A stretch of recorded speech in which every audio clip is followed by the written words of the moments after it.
Namo tassa bhagavato arahato sama sambuddhassa. Namo tassa bhagavato arahato sama sambuddhassa. Namo tassa bhagavato arahato sama sambuddhassa. Satin cakwahang sabatikang wadami. Wahai para biku, saya katakan sati, perhatian, hendaknya digunakan dalam setiap kondisi. Yang saya hormati para rama-ramani, pengurus wihara, dan juga Bapak Ibu, saudara-saudari sekalian yang berbahagia. Selamat pagi semuanya, terpujilah Sang Buddha, Namo Buddhaya. Pada kesempatan pagi hari ini merupakan kebahagiaan terkhusus saya sendiri karena kembali mendapatkan kesempatan untuk bisa berbagi dhamma kepada umat Buddha biara di sini setelah sekian lama. Kalau tidak salah terakhir saya berkunjung ke biara ini adalah sebelum pandemik. Sudah lama sekali. Dan ini adalah kebahagiaan bagi saya karena bisa kembali bertatap muka dengan umat Buddha di sini dalam nuansa dhamma, sharing dhamma. Dan juga tentu kebahagiaan kita semua karena hari Minggu Bapak Ibu Saudara-saudari sekalian mengawali dengan kebajikan, dengan memberikan penghormatan kepada Buddha, Dhamma, dan Sangha. Ketika Sang Buddha menyampaikan tentang berkah, beliau menyampaikan bahwasanya berkah akan muncul manakala setiap waktu seseorang melakukan kebajikan.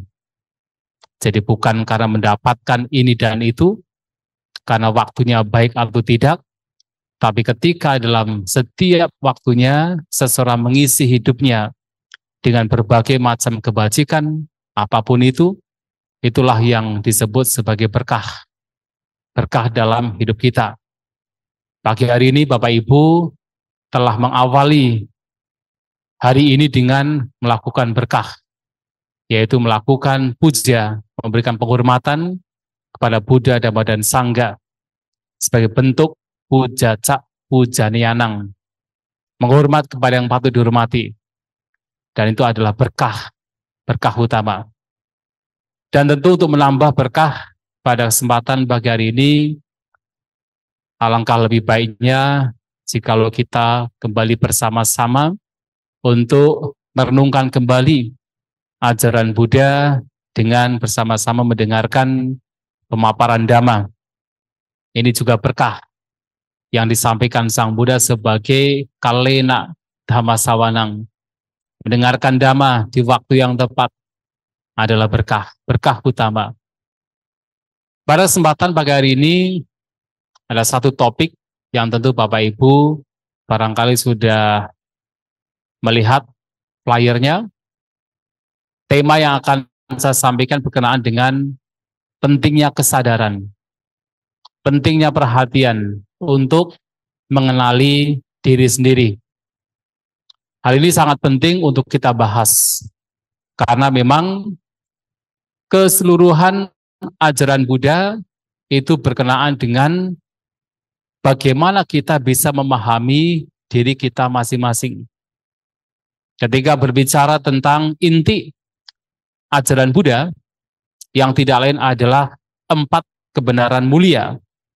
Ada kebenaran mulia tentang penderitaan, kebenaran mulia tentang sebab penderitaan, kebenaran mulia tentang padamnya penderitaan, dan bahkan kebenaran mulia tentang jalan yang membawa kepada padamnya penderitaan. Itu semua berkenaan dengan diri kita masing-masing. Penderitaan itu ada di dalam diri kita. Sebabnya juga ada di dalam diri kita. Padamnya juga berkenaan dengan diri kita. Dan jalan yang membawa kepada padamnya penderitaan itu juga bukan diperoleh dari luar, dari kekuatan luar, tapi diperoleh dari kekuatan diri kita sendiri. Itulah kenapa ajaran Buddha itu selalu berorientasi terhadap diri sendiri. Maka mengenali diri sendiri merupakan satu keniscayaan, satu keharusan kita sebagai umat Buddha untuk bisa memahami. Dan bagaimana kita bisa memahami diri sendiri? Tidak lain, Sang Buddha menyampaikan bahwasanya kita harus mengembangkan kesadaran. Kesadaran yang dimaksud adalah kondisi batin di mana kita membawa batin kita untuk senantiasa sadar terhadap apa yang sedang terjadi. Kondisi batin untuk membawa batin kita senantiasa eling. Kalau dalam bahasa Jawa ada istilah eling. Eling, waspada, penuh perhatian terhadap apa yang sekarang sedang terjadi. Terutama adalah diri kita sendiri. Karena selama ini kebanyakan dari kita sudah terbiasa untuk membiarkan batin mengembara. Kalau tidak mengembara ke masa lampau, kemudian mengembara ke hal-hal yang belum terjadi. Terus demikian. Tapi untuk bisa berdiam, untuk bisa settle down, melihat apa yang saat ini sekarang sedang terjadi, rasanya sulit. Karena sudah terbiasa, sudah punya skill, keterampilan untuk membiarkan batin mengembara. Maka untuk bisa hidup saat ini dan sekarang, itu bukan sesuatu yang mudah. Dan itu membutuhkan perhatian, membutuhkan kesadaran. Dan kita sebagai manusia sesungguhnya beruntung. Mengapa? Karena kita ini sudah memiliki kualitas kesadaran, kualitas perhatian, sati dalam bahasa Bali. Sudah punya. Hanya saja walaupun kita sudah memiliki, sudah mempunyai, tetapi tidak banyak yang betul-betul concern, peduli dengan perhatian, dengan sati yang sebenarnya kita sudah memiliki.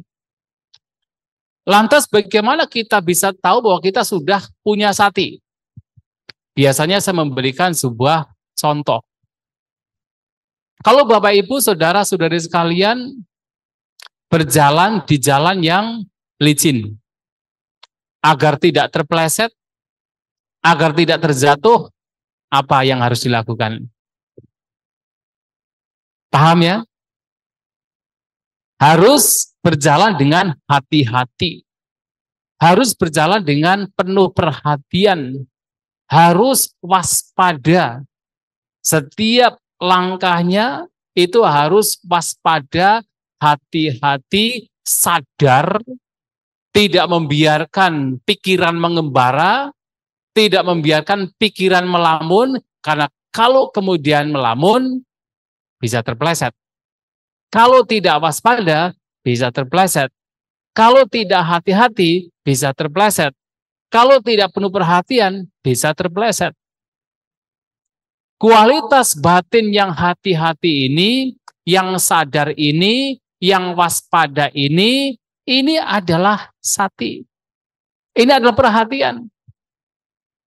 Dan kita semua sebenarnya sudah memiliki. Atau misalnya, ketika Bapak Ibu diminta untuk memetik bunga mawar. Kalau bunga mawar yang lokal itu biasanya banyak durinya kan. Kalau bunga mawar yang sekarang kadang-kadang tidak ada durinya. Tetapi ketika diminta untuk memetik bunga mawar yang banyak durinya, apalagi bunganya itu berada di bagian dalam, agar kita tidak tertusuk oleh duri ketika memetik bunga mawar tersebut, apa yang kita lakukan? Sama. Harus hati-hati. Harus perhatian. Tidak terburu-buru. Betul-betul waspada. Mewaspadai sekeliling. Agar tangannya tidak tertusuk oleh duri. Kondisi batin yang waspada demikian, perhatian demikian, itu adalah sati. Perumpamaan ketiga. Kalau dua perumpamaan pertama itu biasanya saya berikan, karena itu memang dari saya. Tapi perumpamaan yang ketiga ini dari Sang Buddha. Yang ketiga adalah, misalnya ada sekumpulan orang yang sedang menari dan menyanyi.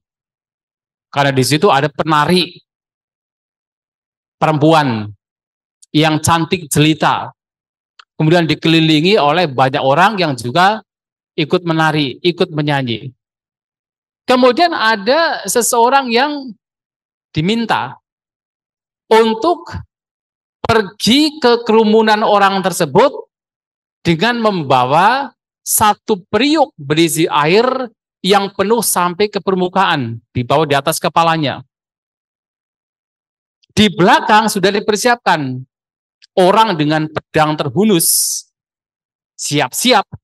Kalau nanti satu tetes saja air tersebut keluar, kepala orang itu dipenggal.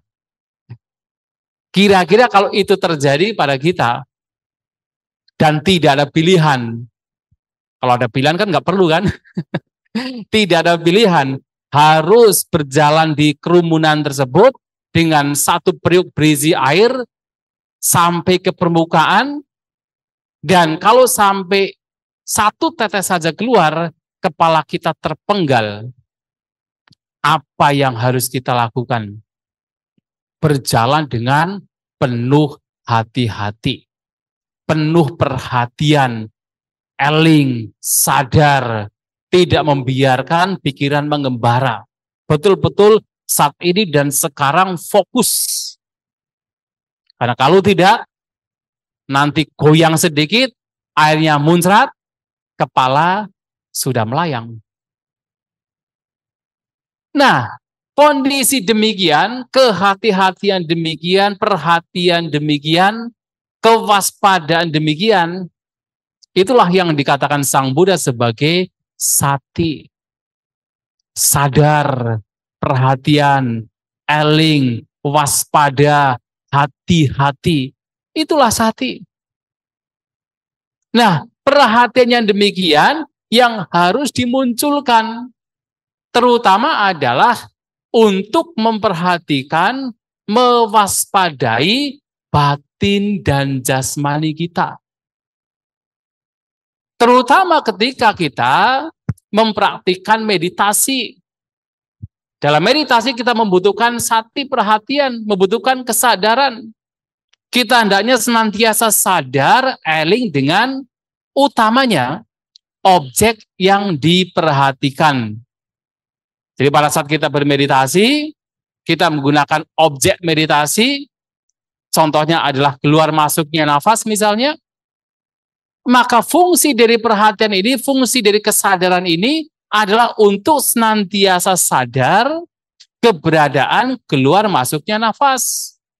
Senantiasa ingat, senantiasa eleng terhadap keberadaan nafas. Waspada terhadap keberadaan nafas. Apakah batin masih bersama dengan nafas atau sudah mengembara? Nah, kekuatan dari kesadaran atau sakti di sini adalah demikian, senantiasa sadar terhadap nafas yang sesungguhnya tidak lain adalah sadar terhadap diri kita.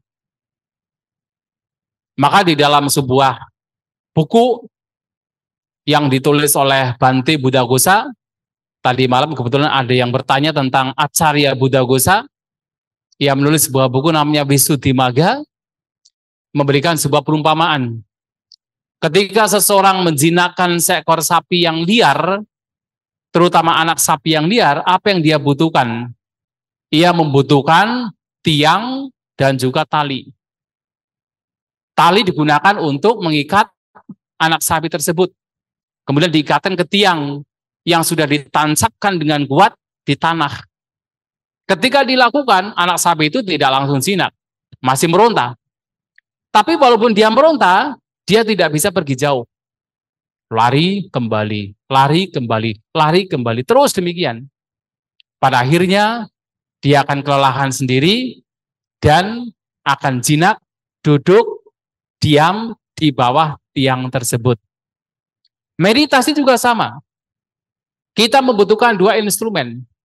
Yang pertama adalah tali. Yang dimaksud dengan tali adalah tali perhatian, tali kesadaran. Yang kedua adalah tiang. Yang dimaksud tiang adalah objek meditasi yang berkenaan dengan batin dan jasmani kita. Artinya, fungsi dari kesadaran ini, tali kesadaran ini adalah selalu mengembalikan pikiran yang sudah mengembara, pergi ke masa lampau, ataupun yang akan datang, kembali ke saat ini dan sekarang, bersama dengan objek meditasi. Mengembara sedikit, nah tali kesadaran menarik lagi, mengembara lagi, menarik lagi, mengembara lagi, menarik lagi. Dan kalau itu dilakukan, maka lama-kelamaan batin kita cenderung untuk tidak mengembara. Batin kita cenderung untuk melihat saat ini dan sekarang. Batin kita alih-alih, kalau selama ini kebanyakan dari kita selalu melihat keluar. Tetapi ketika kita mengembangkan kesadaran, batin kita lebih cenderung untuk melihat ke dalam. Melihat ke saat ini, sekarang, ke dalam batin dan jasmani kita. Orang yang perhatiannya, kesadarannya tidak dikembangkan, itu selalu melihat keluar. Apapun diukur dari apa yang dilihat, apa yang didengar, apa yang dibaui, apa yang dirasakan, apa yang disentuh. Selalu melihat keluar. Dan pada akhirnya, dampaknya, kalau kita mau menyelidik lagi, dampak dari orang selalu melihat keluar adalah ketika bahagia, ukurannya adalah objek luar. Betul tidak? Ketika punya kekayaan, baru bahagia. Ketika punya kekuasaan, baru bahagia. Ketika punya kemasyhuran, baru bahagia. Ukurannya adalah di luar. Kenapa? Karena selalu melihat keluar, tidak melihat ke dalam. Nah, tetapi ketika kita memiliki kesadaran untuk hidup saat ini dan sekarang, maka seseorang cenderung untuk melihat apa yang ada di dalam. Kebahagiaan bukan diukur dari luar, tetapi dari dalam. Dan juga, kalau seseorang selalu melihat keluar, ketika ada penderitaan juga sama. Ukurannya adalah yang di luar. Ketika mendapatkan penderitaan, selalu mencari kambing hitam. Dia menghancurkan saya, dia merugikan saya, dia memfitnah saya, dia menghina saya. Selalu melihat keluar. Menyalahkan orang luar. Tapi kalau kita punya kesadaran, selalu melihat ke dalam batin dan jasmani kita, apa yang terjadi? Ketika menderita, yang dikorek bukan orang lain. Yang dikorek adalah batin kita sendiri. Apa yang salah dengan batin saya? Kenapa kemarahan masih muncul? Kenapa ketidaksukaan masih muncul? Kenapa penyesalan masih muncul? Kenapa kegelisahan, kekhawatiran itu masih muncul? Yang dilihat adalah batin kita sendiri. Tidak akan menyalahkan orang lain. Maka sebenarnya membuat orang menderita, orang bahagia itu bukan situasi di luar. Pada akhirnya, ketika kita menggunakan kesadaran kita, tetapi adalah bagaimana batin kita merespon situasi kondisi yang ada di luar dengan bijak atau dengan tidak bijak. Kalau dengan tidak bijak ya selalu menderita, selalu melihat keluar. Tapi kalau dengan bijak, maka akan melihat ke dalam, akan mengoreksi yang ada di dalam. Itu keuntungan dari orang dalam batin untuk hidup saat ini dan sekarang. Yang kedua, jadi yang pertama selalu membawa batin ke saat ini dan sekarang dengan kekuatan kesadaran. Yang kedua adalah orang yang mengembangkan kesadaran atau sati, orang demikian akan mampu untuk melihat setiap pengalaman dengan lebih jelas. Kita tahu bahwasanya kita mengalami berbagai macam pengalaman yang datang silih berganti. Seperti sungai yang seperti tidak ada endingnya. Muncul dari 6 indera kita. Pengalaman muncul dari mata, melihat bentuk. Pengalaman muncul dari telinga yang mendengarkan suara. Pengalaman muncul dari hidung yang membawa bauan. Dari lidah merasakan makanan. Dari jasmani mendapatkan sentuhan. Belum lagi dari pikiran yang selalu berpikir-pikir. Berbagai macam pengalaman itu muncul. Dan itu tidak ada seperti endingnya, silih datang silih berganti. Bagaimana kita bisa mensortir, bagaimana kita bisa memfilter, bagaimana kita bisa memperhatikan lebih dengan jelas, sehingga ketika setiap pengalaman yang muncul tidak membawa kepada penderitaan, tidak membawa kepada kotoran batin, adalah dengan mengembangkan kesadaran. Maka Sang Buddha pernah ditanya oleh seorang pemuda. Pemuda ini menanyakan, Bante, ada arus yang datang dari berbagai arah. Bagaimana seseorang bisa menahan arus ini, kemudian memotongnya? Sebenarnya bukan menahan, ini menggunakan kata nivarana, mengacu kepada merintangi atau bisa memperhatikan satu persatu arus yang datang ini. Saya mengatakan, dengan sati seseorang bisa merintanginya, dan dengan kebijaksanaan seseorang bisa memotongnya. Nah sekarang, yang dimaksud dengan arus itu apa? Itu adalah arus dari pengalaman-pengalaman 6 indera kita. Jadi pengalaman 6 indera kita itu seperti arus. Maka tadi saya menyampaikan seperti sungai. Terus datang silih berganti. Coba bayangkan, sejak tadi pagi kita bangun tidur sampai sekarang sudah berapa banyak objek yang dilihat oleh mata? Tidak terhitung ya. Dari mata tidak terhitung, dari telinga tidak terhitung, dari hidung tidak terhitung. Tadi baru kemudian kita mencium bau masakan. Nah, banyak sekali yang kita sudah mengalami, bahkan dari sejak tadi pagi, yang tidak terhitung, seperti arus. Dan yang menjadi masalah adalah, dari setiap pengalaman yang muncul ini, sangat memungkinkan untuk memunculkan kotoran batin. Yang biasanya batin kita itu mudah sekali terombang-ambing oleh suka maupun tidak suka. Ketika objek yang muncul menyenangkan, muncul keserakahan, suka. Ketika objek yang dilihat tidak menyenangkan, muncul ketidaksukaan, kebencian. Bahkan ketika objeknya itu biasa-biasa saja, yang kita tidak care, kita tidak memperhatikan, apakah muncul kotoran batin? Muncul. Apa itu? Ketidaktahuan. Karena di sana tidak ada pemahaman bahwa objek ini pun adalah, salah satunya adalah tidak kekal. Tidak ada pemahaman demikian. Itu adalah avijja, ketidaktahuan. Muncul juga. Dan bayangkan, Kita sudah mengalami berbagai macam pengalaman yang sedemikian banyak, tanpa disadari kotoran batin juga sudah muncul sedemikian banyak dan semakin menumpuk, semakin menebal, semakin aku salah, yang tidak baik ini semakin membesar. Kenapa? Karena tidak ada kesadaran. Maka Sang Buddha mengatakan kesadaran ini yang akan mampu mendeteksi satu persatu setiap pengalaman yang dialami.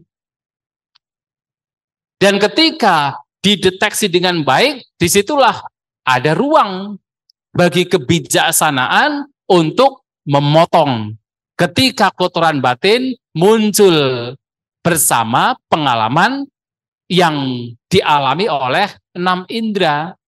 Kotoran batin muncul, kebijaksanaan digunakan untuk memotongnya.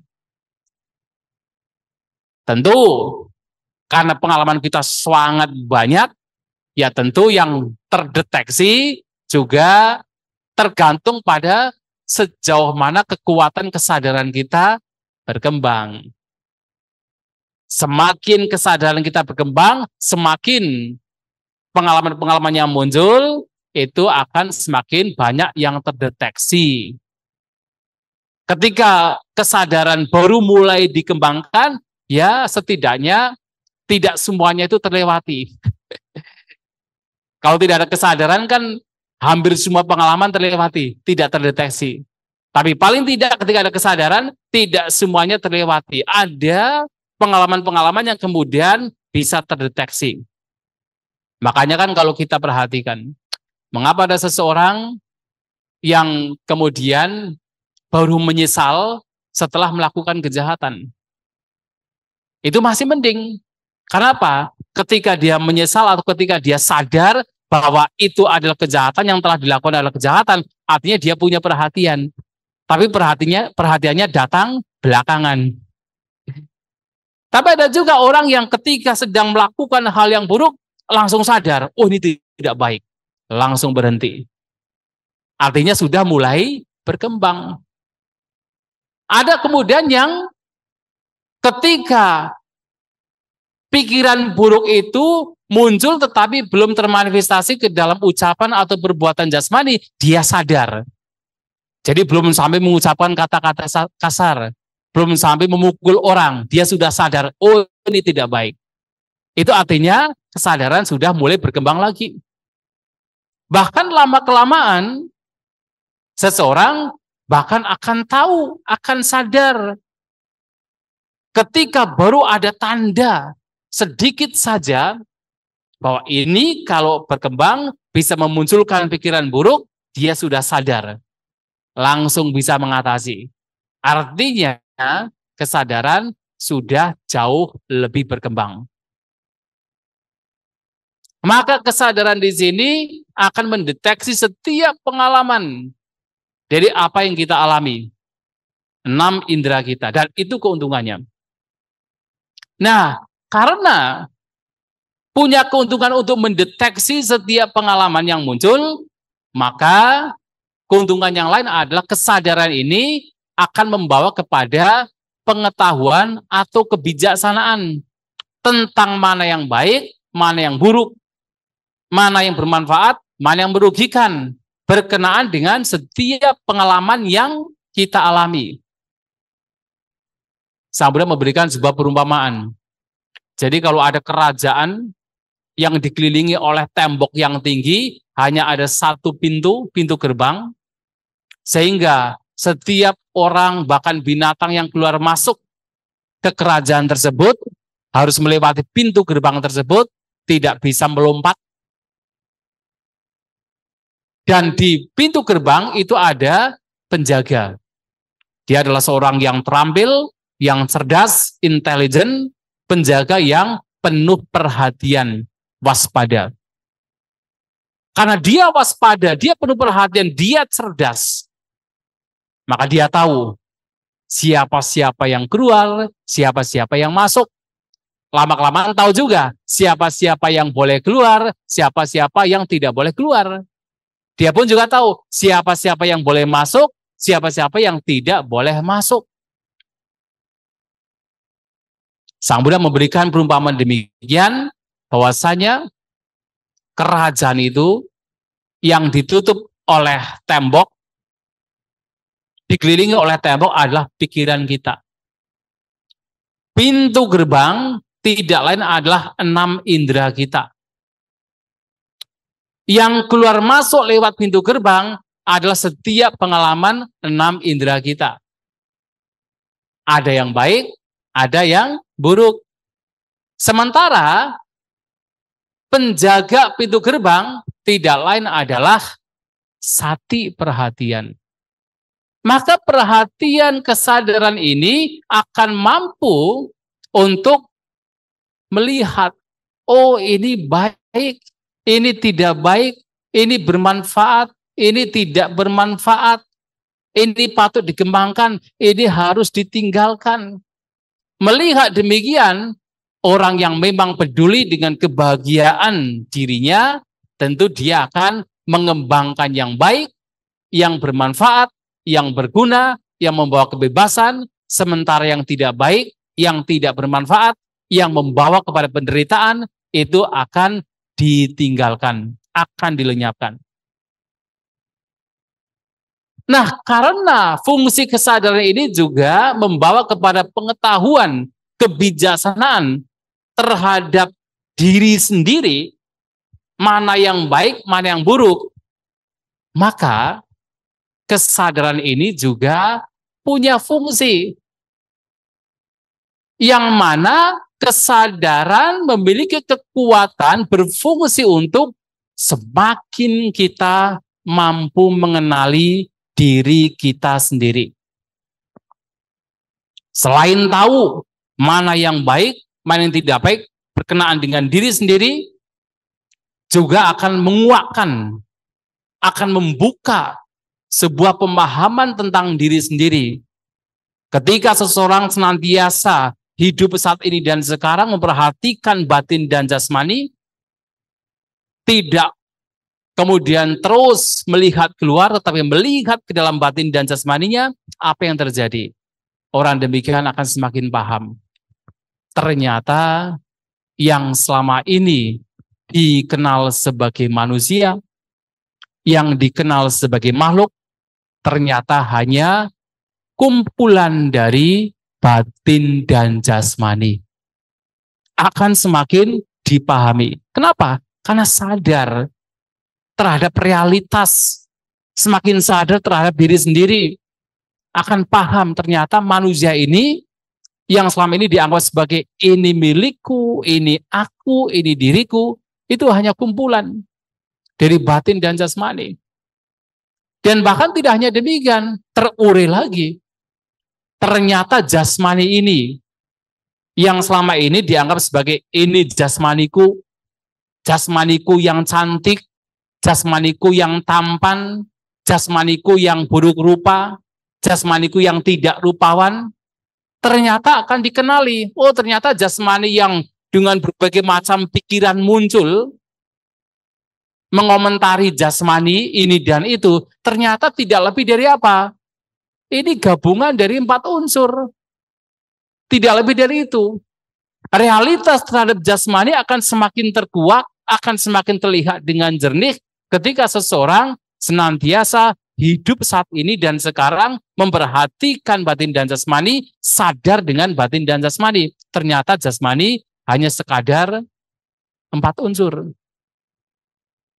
Terus mana yang dikatakan sebagai tampan, cantik, milik aku diri?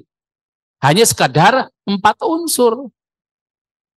Dan ternyata pula batin juga sama.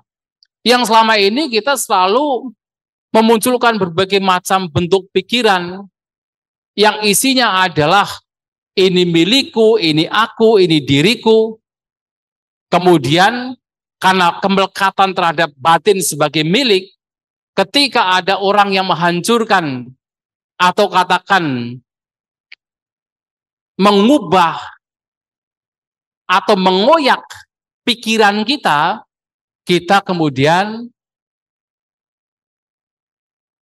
menyalahkan, mengkambing hitamkan orang lain. Contohnya apa? Kan sering kan kita mendengar istilah, oh dia telah menghancurkan perasaanku. Pernah tidak mendengar itu? Mungkin Anda sendiri juga demikian. Dia telah menghancurkan perasaanku. Dia telah menghancurkan hatiku, gitu kan begitu. Dia telah mengkhianati perasaanku, segala macam. Padahal sebenarnya bukan masalah orang lain, tetapi adalah ya sekadar bahwasanya memang ada perubahan. Bahwasanya batin kita itu memang terdiri dari berbagai macam faktor. Ada perasaan, ada persepsi, bentukan-bentukan batiniah, ada winyana, batin yang mengetahui. Dan ternyata batin atau pikiran yang dianggap sebagai milikku, sebagai aku, sebagai diri, itu hanya kumpulan juga.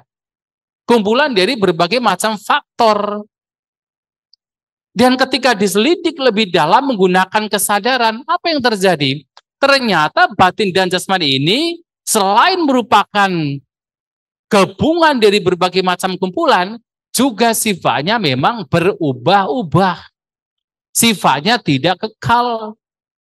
Tidak ada satupun fenomena dari batin dan jasmani yang sifatnya tetap, stabil, permanen, kekal, tidak berubah. Tidak ada. Itu selalu berubah. Jasmani kita pun juga selalu berubah. Hanya kemudian karena tidak melihat dengan jelas, maka seakan-akan jasmani kita tidak berubah. Kita tahunya bahwasanya perubahan terjadi setelah beberapa hari atau misalnya beberapa tahun. 10 tahun yang lalu, sekarang kita merasa tidak berubah. Tahunnya berubah ketika melihat foto kita. Ya kan, ketika melihat foto kita, iya ya 10 tahun yang lalu kok saya masih begini ya. Sekarang sudah berubah, baru tahu, baru nyadar. Itu berubah, padahal sudah berubah setiap momennya. Ini 2 hari yang lalu rambut saya dicukur, betul-betul melontos. Ini sudah mulai ada hitam-hitamnya. Tapi kan tidak terasa ada perubahan. Padahal itu mengalami perubahan. Cuman tidak diketahui. Maka setiap momennya, jasmani kita itu selalu mengalami perubahan. Maka ketika muncul sakit, muncul perubahan pada jasmani, yaitu sesuatu yang sebenarnya wajar. Dan tidak hanya jasmani, batin kita juga mengalami perubahan setiap momen. Perasaan kita mengalami perubahan. Entah orang lain itu menghina kita atau tidak, perasaan akan terus mengalami perubahan. Kalau kemudian menyalahkan orang lain, dia menghancurkan perasaanku, lawang memang sudah berubah, ngapain juga menyalahkan orang lain? Persepsi juga berubah. Bentukan-bentukan batinnya, berbagai macam bentuk pikiran juga terus mengalami perubahan. Winyana juga mengalami perubahan. Terus mengalami perubahan. Tidak ada satupun fenomena yang tidak mengalami perubahan. Dan itu akan terlihat dengan jelas kalau kesadaran kita dikembangkan. Semakin dikembangkan, maka karakteristik ciri dari perubahan akan semakin terlihat, tertampak dengan lebih jelas. Dan seseorang kemudian juga akan mulai paham juga, ternyata hidup ini berubah ya. Tidak ada yang bisa dipertahankan. Dan karena perubahan, hakikatnya hidup itu adalah duka, penderitaan. Coba bayangkan, jasmani kita saja, perasaan yang muncul dari jasmani. Kita menganggap bahwa kita itu sudah hidup happy, hidup bahagia. Tapi coba kalau kita perhatikan, Anda duduk, enak tidak? Ketika duduk, enak tidak? Enak ya? Tapi kan sementara ya. Ternyata ketika duduk sudah beberapa menit, beberapa jam, capek juga, sakit juga. Kemudian mengubah posisinya, berdiri. Enak tidak? Enak. Tapi sementara juga, begitu berdiri setelah beberapa saat, sakit juga kan, lelah juga. Kemudian menggoyangkan kakinya dengan berjalan. Enak tidak? Enak. Tapi berjalan terus, ya capek juga.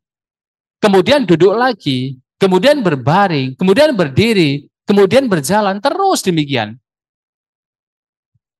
Perubahan, menderita sebenarnya, beban sebenarnya. Maka dengan kesadaran ini seseorang akan melihat, oh ya ternyata hidup ini pada akhirnya itu beban. Karena kita harus selalu mengalami perubahan. Sesuatu tidak bisa dipertahankan. Yang menyenangkan, yang membahagiakan, yang membuat nyaman tidak bisa dipertahankan. Pasti berubah. Tetapi kemudian dengan kesadaran seseorang mulai paham juga. Ternyata yang menjadi masalah itu bukan perubahannya. Perubahan adalah juga penderitaan, tetapi pada hakikatnya bukan perubahannya. Karena perubahan tidak bisa diubah. Perubahan terus mengalami perubahan. Tetapi bagaimana batin kita merespon perubahan tersebut? Ternyata diketahui, dipahami dengan kita melihat ke dalam batin dan jasmani kita menggunakan kesadaran, ternyata ada sebabnya. Mengapa penderitaan muncul? Tidak lain adalah pikiran-pikiran yang tidak baik. Kalau di dalam 4 kebenaran mulia, tidak lain adalah tanha, nafsu keinginan. Keinginan itulah yang membawa kepada penderitaan. Entah keinginan untuk tetap memiliki, atau keinginan untuk tidak memiliki, itu adalah sebab penderitaan. Ketika mendapatkan yang tidak menyenangkan, inginnya apa? Menderita. Betul tidak? Coba misalnya, inginnya kan kalau kita sudah tua, inginnya kan kembali ke muda kan? Kita tidak mau untuk menjadi tua. Makanya kan rambut yang sudah putih kemudian disemir. Kenapa? Karena punya keinginan supaya rambutnya tetap kelihatan hitam kan? Keinginan supaya terus menjadi muda kan? Sebenarnya itu penderitaan. Penderitaan. Karena keinginan untuk menolak apa yang tidak diinginkan dan keinginan untuk mendapatkan apa yang memang disukai. Karena keinginan inilah maka menderita. Padahal perubahan terus akan mengalami perubahan. Akan terus berproses. Tidak bisa kita katakan melarang sesuatu untuk tidak berubah. Nah, lama-kelamaan kita akan paham, oh ternyata yang membuat kita menderita ya keinginan kita sendiri. Dengan kata lain adalah kotoran batin kita sendiri yang membuat kita menderita. Maka kemudian orang yang memiliki kesadaran demikian, mengembangkan kesadaran demikian, mengembangkan sakti demikian, maka dia akan berusaha, akan mengupayakan bagaimana ia bisa terbebas dari penderitaan dengan cara melenyapkan sebab penderitaan. Maka dia harus mengembangkan kebijaksanaannya. Dia harus mengembangkan daya upaya yang benar. Dia tetap memiliki perhatian kesadaran yang benar. Dengan kebijaksanaannya benar, maka cara berpikirnya menjadi benar, ucapannya menjadi benar, perbuatan jasmaninya menjadi benar, cara hidupnya, penghidupannya menjadi benar. Dan ketika pikiran, ucapan, perbuatan, penghidupan menjadi benar, secara otomatis dia punya daya upaya yang benar. Daya upaya di sini adalah mengupayakan yang baik-baik berkembang, yang buruk-buruk itu lenyap. Dan itu akan terjadi kalau ucapannya benar, perbuatan jasmaninya benar, pikirannya benar. Maka yang baik-baik itu berkembang, yang buruk-buruk itu akan lenyap. Dan orang yang punya daya upaya benar demikian, sudah otomatis dia punya perhatian juga, punya sati juga. Dan ketika sati ini berkembang atas dasar kebijaksanaan dan seterusnya, maka batinnya menjadi tenang. Batinnya menjadi terkonsentrasi.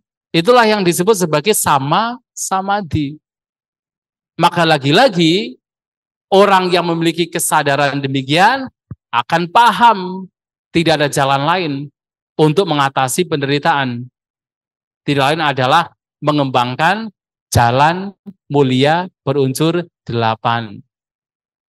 Punya kebijaksanaan yang benar atau pandangan yang benar, cara berpikir yang benar sama sangkapa, ucapan benar sama waca, perbuatan jasmani benar sama kamanta, penghidupan benar sama jiwa, daya upaya benar sama wayama, perhatian benar sama sati, pada akhirnya membawa kepada batin yang tenang, batin yang terkonsentrasi, batin yang teguh secara benar, sama samadhi. 4 kebenaran mulia yang semuanya berada di sini dan sekarang dalam batin dan jasmani kita, yang harus kita kenali, akan dapat dikenali ketika kita mulai mengembangkan kesadaran. Maka kesadaran adalah cara bagi kita untuk mengenali diri sendiri, yang mana di situ ada penderitaan, ada sebabnya, ada padamnya, dan ada jalannya untuk memadamkan penderitaan. Itulah Bapak Ibu Saudara-saudari sekalian yang ingin saya sampaikan pada kesempatan pagi hari ini.